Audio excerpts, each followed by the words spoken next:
Maraming nagtatanong, bakit kailangan siyasatin mo ang BBL na ginagamit ang 7 points na yan? Number 1 point, context and precedent in world history. Number 2, comparative politics and comparative economics. Number 3, the BBL in the context of Philippine history and society. Number 4, people behind the BBL. Number 5, history of the president's performance. Number 6, the BBL itself. And number 7, economic prospects. Ang sagot, ito po yung tinatawag natin na methodology and framework. Methodology, kung paano hahalukayin ang kaalaman ng mundo upang makakuha ng impormasyon. Framework, ito ang mga nilalaman ng research na dapat pag-usapan para maibigay sa inyo ang impormasyon. Kung hindi ko bibigay sa inyo ang methodology at framework ng 7 puntos na ito, meron kayong magagamit na ibang methodology and framework, kung yun man ang natatawag doon. Ito yung methodology at framework ng mga Idiot Aquino followers. Kung methodology at framework nga yun, ihambing natin. Tayo may context and precedent in world history. Idiot Aquino followers, hindi ko alam kung meron, kaya maaari nagpapauso lang sila. Tayo, pwede nating gamitin ng comparative politics and comparative economics. Sila, hindi ko rin alam kung ano ang pauso nila. Tayo, maaari nating alamin ang BBL in the context of Philippine history and society. Sila yung konteksto ng BBL galing kay Iqbal Ferrer Coronel at hindi sinasaad ang konteksto ng Philippine history and society. Tayo, maaari nating tingnan ang mga tao sa likod ng BBL. Ang mga Idiot Aquino followers, wala nang tingin, sunod lang ng sunod kahit anong gawin sa kanila, parang tupa. Tayo, pwede nating tingnan ang history ng performance ni Aquino. Sila nakikita lang kung anong gusto nila makita, isang uri ng pagiging ignorante yun. Tayo, maaari nating tanawin ang kabubuan ng BBL. Yung mga Idiot Aquino followers, sinaksak na sa lalamunan nila ang BBL. Tayo, kaya nating alamin kung mayroong pagkakakitaan o economic prospects sa BBL kasi negosyo ang magdadala ng asenso sa kabuhayan natin. Sila, maligaya na sila kay Chris. Ang banat ni Aquino at mga Idiot Aquino followers, pwede na yan, bahala na. Ang banat natin, ito ang kaalaman ng mundo para maintindihan ko ang BBL.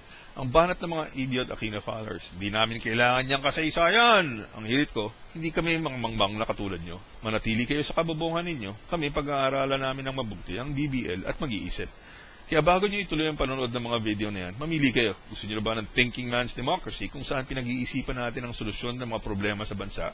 O gusto nyo ng Simpleton's Democracy na kung saan sunod lang kayo ng sunod kahit anong gawin at sabihin ni Aquino upang maging Idiot Aquino followers din kayo? Mag-decision kayo. Sa mga gusto ng Thinking Man's Democracy, ang tanong, bakit kailangan natin ng context and precedent in world history? Kasi ang Kristyanismo at Islam ay dalawa sa pinakamatagal na relihiyon sa mundo at may pinakamaraming mga tagasunod. Naitatag ang Kristyanismo mula sa relihiyong Judaism. Si Jesus ay pinanganak na Hudyo noong mga panahong 40 CE or Common Era. Lumaganap ang Kristyanismo sa mundo hanggang sa pagbagsak ng Roma noong 476. Ito yung tinatawag na simula ng Dark Ages. Nagkawatak-watang sibilisasyon na itinatag ng Roma at ang papa ng Kristyanismo ay nakaupo sa Byzantine, malayo sa Roma. Ang relihiyong Islam ay tinatag noong 622 Common Era ng propetang si Muhammad. Kumalat ang relihiyong Islam magmula noon. Nasakop nila ang Jerusalem na kung saan maraming Kristiyano noong 638 CE. Mga Muslimo nagsimula ng trigonometry, algebra, geometry, physics, at astronomy. Isa sa mga resulta ng paglaganap ng Islam ay ang pagtatag ng Sultanate of Sulu noong 1405. Ito ang mapa ng mga relihiyon sa mundo noong 1500s. Alam natin na dumating si Magallanes o Magellan sa Pilipinas noong 1521. Dito tinatag ang kauna-unahang haligi ng Kristyanismo sa Asia. Kumalat ang Kristyanismo sa Pilipinas mula noon. Ngunit karamihan sa mga lugar ng Mindanao ay hindi nasakop o hindi kontrolado ng Espanya. Noong 1776, mahigit 200 taon matapos dumating ang mga Espanyol sa Pilipinas, nagdeklara ng kalayaan ng Estados Unidos. Sinama natin ang Estados Unidos dito dahil Amerika ang nagsimula ng demokrasya at kapitalismo sa pangkasalukuyang panahon. Ang demokrasya na nalalaman natin ngayon ay isang uri ng gobyerno na hango sa paniniwala ng Kristyanismo. Yung mga founding fathers na nagtatag ng Estados Unidos na sina George Washington, John Adams, Thomas Jefferson, James Madison at iba pa ay mga protestanteng Kristiyano.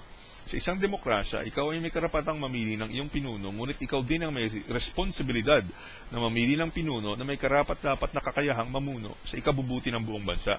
Nag-iisip tayo, gamit ang kaalaman natin ng pagmamahal sa kapwa at paglilingkod sa bayan. Gayon din ang kapitalismo, ang ugat ng kalakal at ekonomiya na nagsasabing kapag meron ka na kapital o pera na maaaring ma-invest, gagamitin mo yan para lalong lumaki ang iyong yaman. Kaya ang Library of Congress ay pinalaki ni Thomas Jefferson upang ito ang makakolekta ng lahat ng karunungan sa mundo. Kinikilala ng Estados Unidos ang Islam bilang ugat ng napakaraming karunungan. Kaya sa Library of Congress ngayon, nakasulat ang salitang Islam sa dome dito sa Washington, D.C. Nagkaroon naman ng himagsikan sa Pilipinas noong 1896. Makalipas ang 2 taon, noong 1898, binili tayo ng Amerika sa Espanya sa halagang $20 million. Tandaan nyo ang $20 million na yan dahil dyan yung maiintindihan kung anong kahalagahan ng kapitalismo sa mga susunod na video. Naging teritoryo tayo ng Amerika mula 1898 hanggang 1946, kasama ang Mindanao. Pilipinas ang kauna-unahang demokrasya sa buong Asya.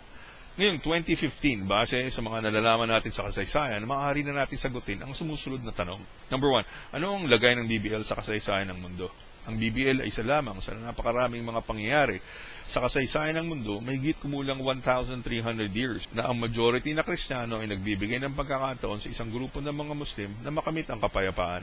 Number 2, sino ang bansa na nagbigay ng teritoryo sa mga Muslim? Byzantine, na inagaw ng mga Muslim, Jerusalem, na inagaw din ng mga Muslim, at ang Palestine. Ano ang nangyari sa mga bansang ito? Ang Byzantine ay hindi nabawi ng mga Kristiyano. Ang mga Kristiyano doon ay minority na. Sa ngayon, ibig sabihin mas nakakarami ang Muslim kesa sa mga Kristiyano. Ang Jerusalem ay binawi ng Israel noong 1967. Ang Palestine ay kasalukuyang nasa ilalim ng kapangyarihan ng Israel. Number 4, ano ang mangyayari 50 years or 100 years from now sa mundo? Ang dapat malaman sa BBL kung ano ang gagawin ng MILF sakaling makamit nila yung BBL. Meron ba silang mga tao na may kaalaman sa ekonomiya o kapitalismo? Sino magiging pinuno ng BBL at paano patatakbuhin ito ng kanilang pinuno? Ang kasagutan sa mga tanong na yan malalaman natin sa mga susunod na video. Ang buod o summary ng first point tungkol sa kasaysayan, ang BBL ay isa lamang sa napakaraming pangyayari sa kasaysayan ng mundo tungkol sa mga Kristiyano at Muslim. Dahil dito, maaari nating alamin kung ano ang mga bansa o lugar na mayroong kasaysayan. Ito yung tinatawag na president. Hindi original ang BBL at hindi ito ang unang pagkakataon na may isang grupo na humiling sa isang bansa upang makamit ng kapayapaan o kasarinlan o autonomy. Mapapansin ninyo ang pinagsama-samang Kristyanismo, Islam, demokrasya at capitalism. Dahil ito ang mga dapat tandaan sa BBL. Alalahanin ninyo na mayroon pang 6 points na nasasakop sa kasaysayan ng mundo.